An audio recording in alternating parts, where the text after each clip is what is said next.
Good morning प्यारे बच्चों। आज हम डिस्कस करेंगे लेटर राइटिंग के विषय में कि लेटर राइटिंग हम किस किस टाइप के लेटर होते हैं और किस किस टाइप के लेटर को, उन टाइप्स के लेटर को हमें कैसे लिखना है, मतलब उनके फॉर्मेट के विषय में डिस्कस करेंगे। बेसिकली हमारे दो टाइप्स के लेटर होते हैं, फॉर्मल लेटर और इनफॉर्मल लेटर। ठीक है।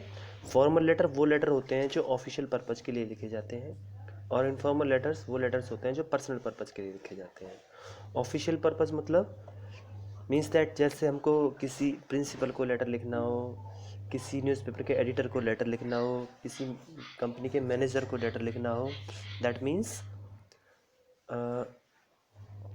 फॉर्मल लेटर की कैटेगरी में वो लेटर आते हैं। ठीक है। एंड फादर मदर जो हम लेटर लिखते हैं उनको हम पर्सनल लेटर की कैटेगरी में आते हैं, मीन्स दैट वो इनफॉर्मल लेटर होते हैं। बेसिकली आपका जो ये सिलेबस है इसमें आपके इनफॉर्मल लेटर्स नहीं आते हैं, फॉर्मल लेटर्स ही आते हैं। तो हम आज डिस्कस करेंगे उनके फॉर्मेट के ऊपर और कुछ मैं आपको बेसिक चीज़ें बताऊंगा जो आपके लिए बहुत ज़रूरी हैं और मतलब जिससे आपको मतलब आप कैसे उसको लिखेंगे, मतलब आपको किन की चीज़ों पर फोकस करना है फॉर्मल लेटर लिखते समय। ठीक है। और मैं आपको एक एडिटर के लिए जो लेटर लिखेंगे उसमें आपको कुछ चीज़ें बताऊंगा जो आपको हर किसी लेटर में ही लिखनी होंगी जो आप एडिटर के लिए लिखेंगे। ठीक है।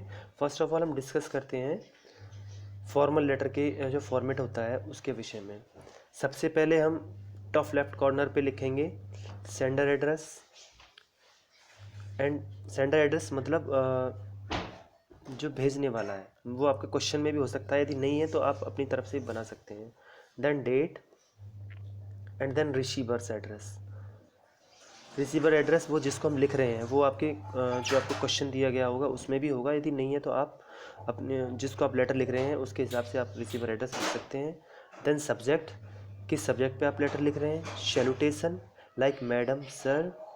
बॉडी ऑफ द लेटर हमारा जो मेन पार्ट होता है इसमें हम कंटेंट, जो हमारा मेन पार्ट होता है कंटेंट, ये हमारा मेन पार्ट है लेटर का, इसमें हम बॉडी ऑफ द लेटर में इसको लिखते हैं। लास्ट है कॉम्प्लीमेंट्री क्लोजिंग, जो हम क्लोजिंग करते हैं जैसे योर्स फेथफुली, योर्स लविंगली, इस तरीके से जो हम कॉम्प्लीमेंट्री क्लोजिंग करते हैं वो, और फिर उसके नीचे sender's name, signature and designation. ठीक है। तो ये था आपका format of the formal letter था। अब मैं आपको बताऊंगा कि कैसे हम एडिटर के लिए लेटर लिखेंगे। सबसे पहले मैं आपको बता दूं कि ये आपका जो लेटर है वो आपको 5 मार्क्स का आएगा एग्ज़ाम में। ठीक है। 5 मार्क्स का आएगा। इसमें 3 मेन चीज़ें होती हैं, फॉर्मेट, कंटेंट और एक्सप्रेशन। फॉर्मेट जैसे मैंने अभी आपको बताया वो 1 नंबर का होता है, यदि आप फॉर्मेट सही से लिख रहे हैं लेटर का तो 1 नंबर आपका पक्का हो गया। दूसरा कंटेंट, कंटेंट जो हम बॉडी ऑफ द लेटर में लिखते हैं वो हमारा कंटेंट हो गया। एक्सप्रेशन मीन्स दैट कंटेंट हमारा 2 नंबर का होता है। एक्सप्रेशन कि मतलब उसमें स्पेलिंग मिस्टेक्स तो नहीं है, ग्रामर मिस्टेक्स तो नहीं है, यदि वो ठीक ठाक हैं तो वो आपके 2 नंबर के हो जाएंगे। मतलब इस तरीके से आपका जो लेटर है वो 3 पार्ट में बटेगा। फॉर्मेट के 1 नंबर मिलेगा, कंटेंट का 2 नंबर मिलेगा और एक्सप्रेशन का 2 नंबर मिलेगा। ठीक है। तो अभी मैंने अब डिस्कस किया था फॉर्मेट ऑफ द लेटर की सबसे पहले सेंडर एड्रेस लिखेंगे, देन डेट लिखेंगे, देन रिसीवर एड्रेस लिखेंगे, then subject, then salutation, then body, then complimentary closing. ठीक है। अब हम बिगिनिंग कैसे करेंगे, यदि हम किसी एडिटर को लेटर लिख रहे हैं बिगिनिंग कैसे करेंगे। बेसिकली जो एडिटर को लेटर लिखे जाते हैं वो आप किसी आपकी जो सोसाइटी की कोई समस्या होती है, कोई प्रॉब्लम होती है, लाइक जैसे वाटर लॉजिंग की समस्या है, या फिर पॉल्यूशन की समस्या है, या फिर गार्बेज की समस्या है जो आपकी सोसाइटी में इधर उधर होती रहती हैं।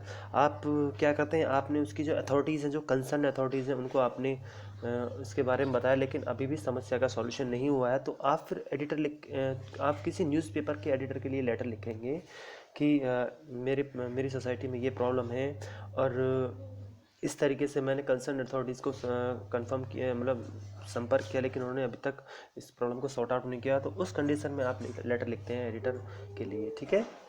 तो ये सब चीज़ें आप आपको प्री प्लान करनी होंगी कि पहले ये सब चीज़ें आपको उस कंटेंट में लिखनी होंगी, बॉडी ऑफ द लेटर में लिखनी होंगी इस तरीके से कि कि मतलब मैं कंसर्न अथॉरिटीज़ को ये समस्या बता चुका हूँ, इतने दिन हो चुके हैं, अब तक मेरी इस प्रॉब्लम समस्या का समाधान नहीं हुआ। इस तरीके से हम उसमें कंटेंट में बनाएंगे। कुछ आप हेल्प ले सकते हैं, जो आपका क्वेश्चन होगा वहाँ से भी आपको हेल्प मिल जाएगी। तो मैं आपको बताऊंगा बिगिनिंग कैसे करेंगे। तो सेंडर एड्रेस तो हो गया, आपको समझ में आ गया कि सेंडर एड्रेस तो जो भेजने वाला है आपको क्वेश्चन में दिया हुआ होगा कि यू आर राहुल इस तरीके से एंड बिलोंग टू मीत नगर या सोनिया बिहार इस तरीके से दिया हुआ होगा। तो आप यदि उसमें नहीं दिया हो तो आप अपना एड्रेस भी लिख सकते हैं, नो प्रॉब्लम, ठीक है। देन डेट उसके नीचे मेंशन करेंगे। देन रिसीवर एड्रेस, मतलब एडिटर के लिए लिख रहे हैं, to the editor to the editor, जो भी उसमें न्यूज़पेपर उन्होंने दे रखा है, टाइम्स ऑफ इंडिया दे रखा है या फिर हिंदुस्तान टाइम्स दे रखा है, उसके लिए आप रिसीवर एड्रेस लिखेंगे। देन सब्जेक्ट, जो प्रॉब्लम उसमें मतलब आपको मतलब बतानी है एडिटर को, वो सब्जेक्ट आप लिखेंगे, ठीक है। वो आपको क्वेश्चन से ही आपको सब्जेक्ट मिल जाएगा, कोई आपको याद करने की ज़रूरत, रट्टाफिकेशन करने की ज़रूरत नहीं है, आपको सब्जेक्ट वहीं से मिल जाएगा क्वेश्चन से कि आप किस सब्जेक्ट पे, किस विषय पे वो लेटर लिख रहे हैं। Salutation like dear ma'am, sorry like ma'am या सर, इस तरीके से आप सैल्यूटेशन करेंगे, respected sir, respected ma'am. Body में हमारी कुछ चीज़ें होती हैं कि आप बिगिनिंग कैसे करेंगे बॉडी की, और उसमें फिर जो कंटेंट होता है कि आप किस तरीके से आपको प्रॉब्लम हो रही है, उसकी ड्रॉबैक क्या है, उससे क्या समस्याएं आपको मिल रही, क्या समस्याएं का आपका सामना करना पड़ रहा है, ये सब आप बॉडी के पार्ट में लिखेंगे, बॉडी वाले पार्ट में लिखेंगे। फिर complimentary closing, yours faithfully, yours sincerely, इस तरीके से आप क्लोजिंग कर देंगे उस लेटर की। तो हम बिगिनिंग कैसे करेंगे उसके बारे में हम कुछ, मैंने यहाँ पे 5 पॉइंट लिखे हुए हैं। आप ऐसे बिगिनिंग कर सकते हैं, I am writing to you in order to highlight this problem, या फिर ऐसे लिख सकते हैं, through the column of your esteemed newspaper I want to draw your kind attention, kind notice, ऐसे लिख सकते हैं। नेक्स्ट फिर आप ऐसे लिख सकते हैं, I am writing this letter in order to draw your attention towards this problem, ठीक है।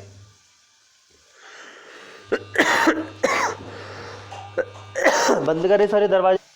फिर हम बिगिनिंग के बाद हमारा शुरू हो जाती है हमारी जो हमारी प्रॉब्लम है उसके हम उसको मतलब इफ़ेक्ट बताएंगे कि क्या क्या इफ़ेक्ट ये, मतलब इससे क्या क्या दिक्कतें हो रही हैं, ठीक है। इस तरीके से हमें बॉडी में लिखना पड़ेगा। 1-2 पॉइंट आपको उस क्वेश्चन से भी मिल जाएंगे, ठीक है, जो आपको उसमें दिया होगा एग्ज़ाम में। उसके बाद हम एंडिंग कैसे करेंगे, किसी भी जो एडिटर को हम लिख रहे हैं उसकी एंडिंग कैसे करेंगे। एंडिंग करेंगे, I request you to highlight this issue in your newspaper, in your esteemed newspaper, इस तरीके से हम लिख सकते हैं। I hope this issue will be brought into light, ठीक है, इस तरीके से हम लिख सकते हैं। और हम ये भी लिख सकते हैं, I expect my letter to find the suitable space in your newspaper, इस तरीके से हम उसकी एंडिंग कर सकते हैं। And at the end of the letter हम कॉम्प्लीमेंट्री क्लोजिंग करेंगे, योर सिंसियरली, योर फेथफुली लिख के उसके बाद हम अपने साइन सिग्नेचर जो भी हमें करना है वो हम नीचे लिख देंगे। और इस तरीके से आप कम से कम 5 में से 3 नंबर आपके कहीं भी नहीं गए यदि आप इतना भी काम कर देते हैं तो, ठीक है। और यदि आप बहुत अच्छी तरीके से लिखते हैं, आपने एक्सप्रेशन बहुत अच्छे उसमें दिए हैं, मतलब स्पेलिंग मिस्टेक कम है, ग्रामर मिस्टेक कम है, तो आपको 5 में से 4 नंबर कहीं भी नहीं गए, मतलब 3 नंबर तो आपके इतने में ही हो जाएंगे यदि आप इतना भी काम कर देंगे। कम से कम 3 या 2 नंबर तो आप केवल ये 3-4 लाइन में लिख देंगे तब भी आपके हो जाएंगे, ठीक है। तो ये मैंने आपको बताया कि कैसे हम एडिटर को लेटर लिखेंगे, उसमें क्या क्या चीज़ें हमको ध्यान रखनी है, क्योंकि ये क्वेश्चन ज़रूर आता है एग्ज़ाम में, ठीक है। सभी बच्चे इसकी प्रैक्टिस करेंगे घर पे, और यदि कोई प्रॉब्लम है तो वो मुझसे पूछ लेंगे, ठीक है। और अपनी स्टडी पर फोकस करें सभी बच्चे, क्योंकि एग्ज़ाम आपके होने हैं, निश्चित रूप से होने हैं। किसी बच्चे के मन में ये शंका ना हो कि एग्ज़ाम नहीं होंगे।